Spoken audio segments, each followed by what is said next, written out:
Hello everyone, my name is Zhihao Wang. I'm a graduate student of Institute of Information Engineering, Chinese Academy of Sciences. Today my topic is towards IP-based geolocation via fine-grained and stable webcam landmarks. First, I'll make a brief introduction about IP geolocation. Then we will bring up a novel kind of landmarks, webcams. We will show the details of our workflow. At the last, we will evaluate the system. IP geolocation is a technique to determine the real-world geographic location of an internet host. It's valuable for many internet applications, including targeted advertising, localized content delivery, and online fraud detection. IP geolocation can be divided into two kinds of approaches. The first one is data mining-based method. They focus on finding hosts' geographical information from public datasets. For hosts without enough information, they will be pinned or clustered to those that have explicit information. The second one is network measurement-based method. These methods are based on accessible network measurement platforms, such as Planet Lab, Persona. They use round-trip delay time to estimate geographical distance, then use geometry or statistic methods like triangulation to determine a host's location. Sometimes we also need network topology to get more accurate results. No matter data mining-based or measurement-based methods, they all require network landmarks. A network landmark is an internet host with accurate location. We can define two kinds of landmarks. Active landmarks can be controlled to conduct network measurements. Also, active landmarks usually come from open source platform we introduced before. And passive landmarks only respond to network measurements. Of course, active landmarks can work as passive ones. Typically, we collect landmarks from WHOIS database, DNS record database, measurement platform, and web. The problem is these landmarks are lack of granularity because only a few landmarks have precise coordinates. Most of them are from measurement platforms. Until October 2019, there were around 1,000 accessible landmarks with precise coordinates, and most landmarks come from academic institutes, which means the coverage is limited. Another problem is we cannot verify whether the location of a given landmark is accurate. Therefore, we want to find a kind of landmark that is fine-grained, have larger coverage, and can be verified. Webcam is a typical IoT device for monitoring physical surroundings, such as a plaza, a street, a hotel, or a beach. According to a market research from IDC, we can see the market will be doubled in 5 years from 2018. Obviously, the growth of markets shows the rise of webcam number to some extent. Webcams are mainly used in live events, security surveillance for city or home, and tourism. We focus on webcams used in tourism because most of them are public accessible, outdoor, and may related to real-world landmarks. Also, they may have text-based geographical information. These are two examples from two live webcams. The first example on the right hand is a web page of a webcam. We can directly extract geographic coordinate, geo name, and IP address from the web page. Another example, we read the text in the snapshot. Then we actually went to that place and found the webcam. By this visual information, we can get a high-quality network landmark with more convincing location information. The key feature of our work is to leverage a large number of webcams as network landmarks. First of all, webcam is a kind of user-generated information, so they will follow with human activities. This guarantees the landmark coverage and granularity. Another observation is when people install a webcam, usually it will keep stable for a long time. Its IP address may change, but it's easy to update in our system. First, we need to figure out how many public accessible webcams are there on the internet and how to follow the webcam change. So we turn to the webcam aggregator websites. These websites collect lots of webcams for different topics such as hotels, cities, beaches, and weather monitoring. We use live webcam patterns to do a large-scale scanning from an open repository of web core data, and we found over 3,000 websites that may have collected plenty of webcams, and we only use 100 of them for our experiments. Now, based on accurate geolocation, visual information, IP address from live stream, and plenty of accessible webcams, we can use these webcams as landmarks. This is the overview of the GeoCam. It consisted of three parts: webcam content picker, landmark generation, and geolocation system. First, we need to retrieve and monitor these webcams, but there are lots of non-webcam pages, even from those websites. So the first part is webcam picker filters non-webcam pages and keeps monitoring web pages with webcams and send them to landmark generation module. Then we need to extract IP addresses and geographic coordinates. The format of IP address is very special, so we can directly extract IP address by regular expression. We can use the same way to extract geographic coordinates, but most of them in the web pages are text-based geo names. We need to extract geo names and look up from databases to get the coordinates.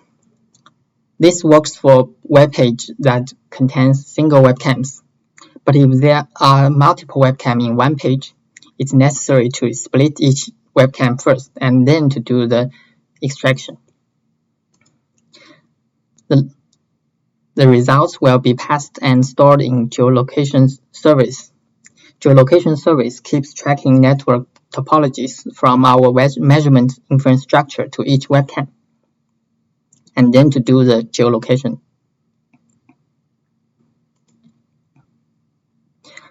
For webcam content picker, we first use Scrappy to crawl all web pages from those aggregator websites. Some websites may recommend other websites at the bottom of their first pages. They are also webcam related. We will store them for future use. Then we do a classification to determine whether a web page contains single webcam, multiple webcams, or no webcam. We use a learning model from scikit-learn and webcam related features.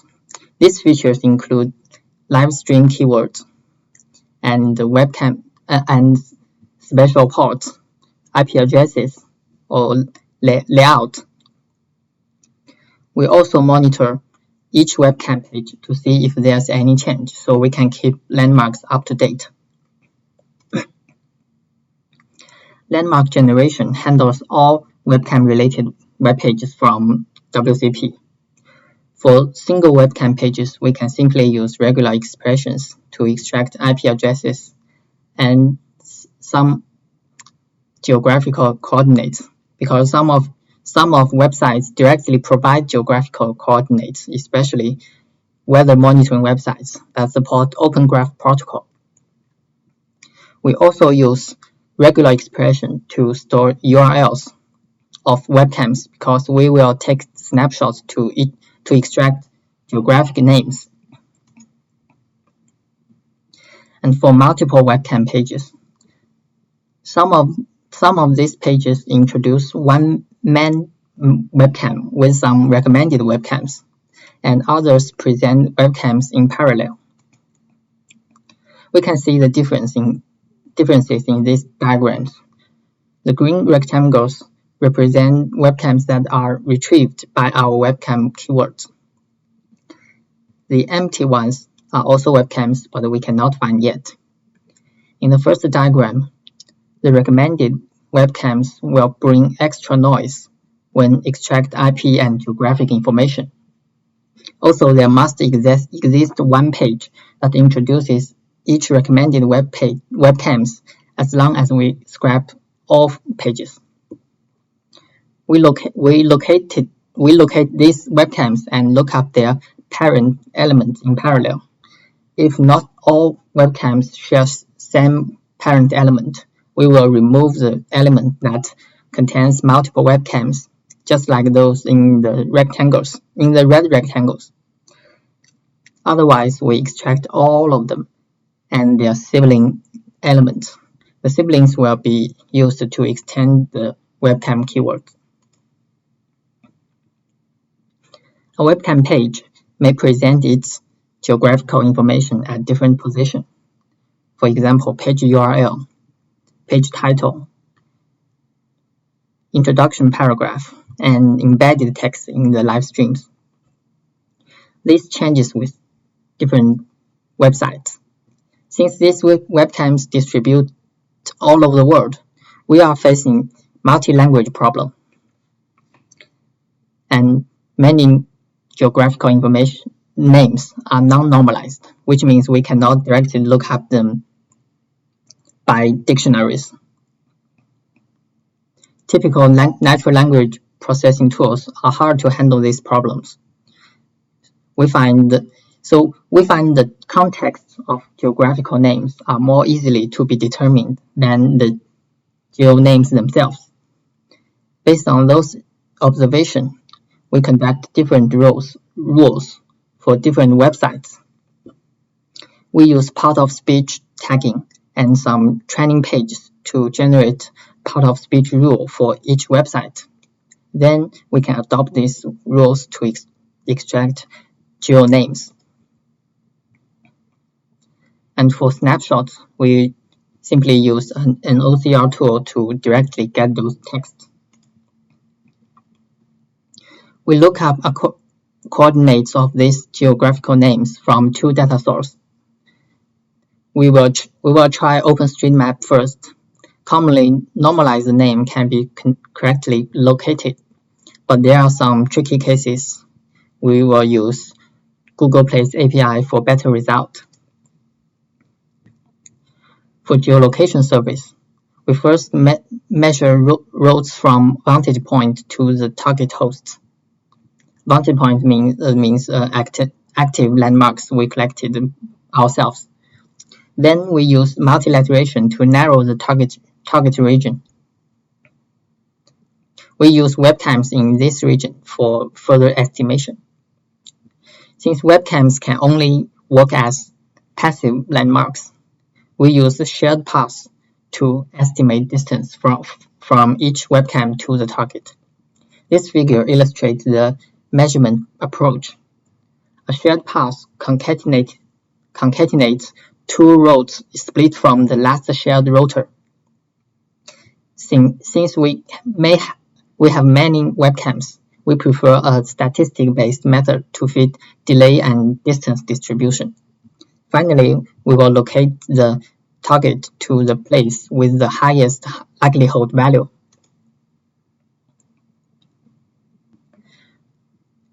We first evaluate the performance of GeoCam. We test the webcam classifier, GeoName extractor, and the geolocation service. Then we will inspect the stability and the coverage of webcam-based landmarks. First, we randomly select 2,300 web pages to validate the webcam classifier, and the prototype achieves a precision of 94.2%. Then we use the classifier to all these web pages. We also evaluate the role-based GeoName extractor for multi-language websites. We can see in the left table, the proposed method in GeoCam nearly retrieves all positive cases. With these extractors, we can find plenty of geographical coordinates, names, and IP addresses. But the results include duplicated webcams because they are public accessible, so some websites will share these webcams. For geolocation precision, we compare GeoCam to an existing constraint-based geolocation method with open-source landmarks. Our experiments were conducted in Europe. To locate targets from residential network, our result is much higher than CVG. About 40% of hosts are less 50 kilometers error, and 80% of them are less than 120 kilometers error. For targets from academic network, results from two methods are close. This is because open source landmarks mostly come from academic network. And geolocation methods require adequate landmarks. We need to evaluate the stability of these webcam-based landmarks. We tracked webcam change from May 11th to October 12th in 2019. According to the chart, the number of available webcam landmarks remains stable even after 5 months, and obviously the daily change are smaller. Landmarks also require coverage, so we evaluate both network coverage and geographical coverage of these landmarks. First of all, the number of our dataset is much larger than the existing open source landmarks. According to the table at the top right corner, most of them are connected to the residential network, which explains the academic network results. We also calculate the city and country distribution of our landmarks. These webcams distribute across the world, including USA, France, and Japan, from America to Europe to Asia. This map shows the coverage improvement compared to open source data. The red squares are open source landmarks, and the blue dots are webcams we found. Here we have a clearer example of the United Kingdom. The improvement is very obvious. We can look into this figure. So to conclude our work, we propose a brand new landmark candidate. The webcam-based landmarks are fine-grained and stable, and they have visual information for further validation. We also implement a framework for landmark generation. GeoCam automatically detects webcams with 94.2 precision and 90.4 recall. It generates over 16,000 landmarks from only 100 websites, which is already 2 orders of magnitude more than those landmarks used in existing geolocation services. And that's all. Thank you. The presentation time is quite late for me, so I upload this video just in case that I fall asleep, and I will try my best to keep online for the questions. If you have any questions, please feel free to contact me in Zoom or through my email. Thank you.